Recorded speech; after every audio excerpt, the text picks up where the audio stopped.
Yo desde siempre quería hacer algo relacionado con el diseño, con comunicación. De hecho, en la secundaria diseñaba la revista del Centro de Estudiantes.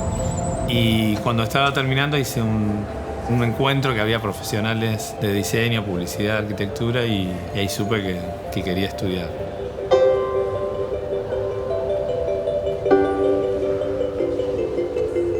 Estudié en la UBA.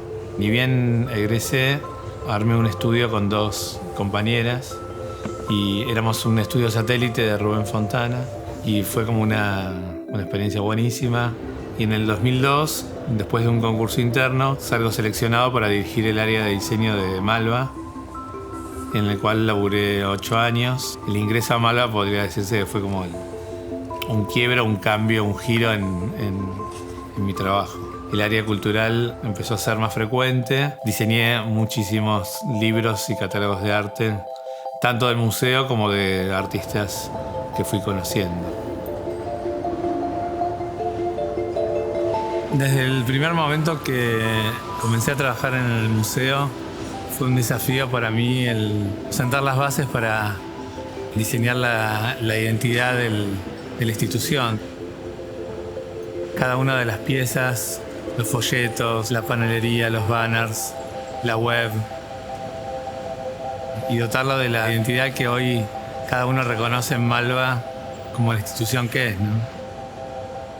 Si bien lo disfruté, fueron momentos también muy intensos que tuve que vivir para llegar al resultado que llegué.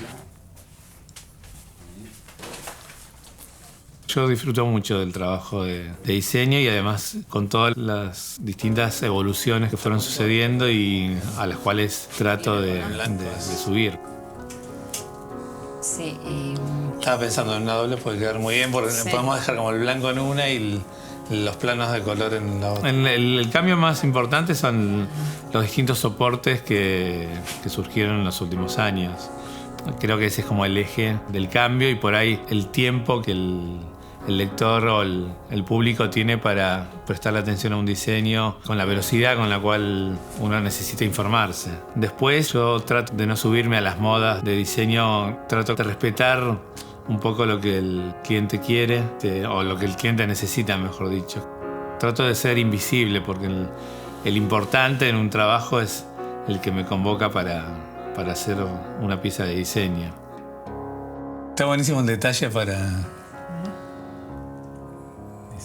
hacer la doble, ¿ves?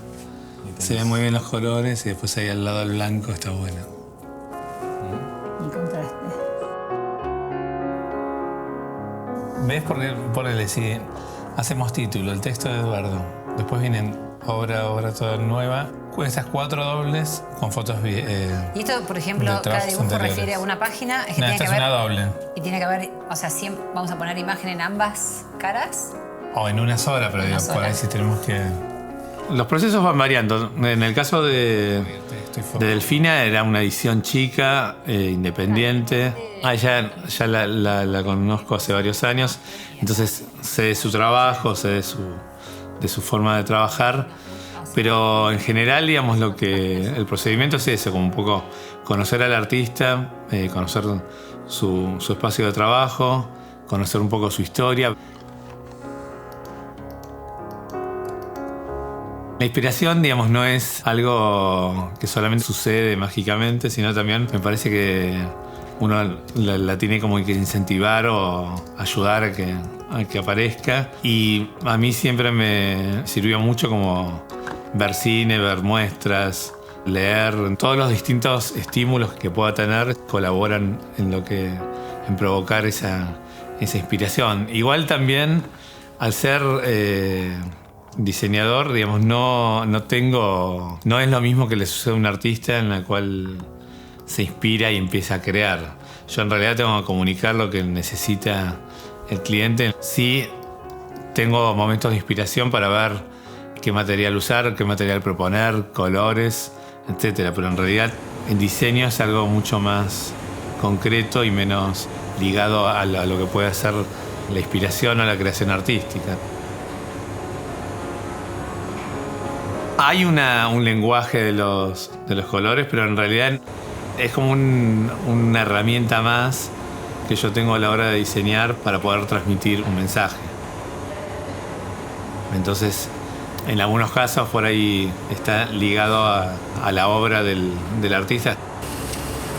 Por ahí hay un color que lo identifica y en una empresa también un color que lo identifique, y después, de acuerdo a lo que quieran hacer, haré como convivir esa gama de colores para que me ayuden a elaborar el diseño ese que estoy trabajando.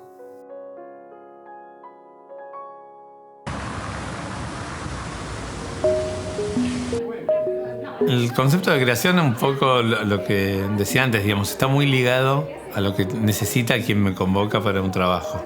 Entonces, a partir de esa necesidad es lo que yo empiezo como a desarrollar, a crear. El desafío o la creación tiene más que ver con que tenga la impronta profesional o distintiva de mis trabajos, pero que siga siendo útil a quien me convoca. Con mis conocimientos del uso del espacio, de la tipografía, de los colores, de los formatos, de los papeles, texturas, etcétera, digamos, trato de responder a lo que él necesita siendo invisible.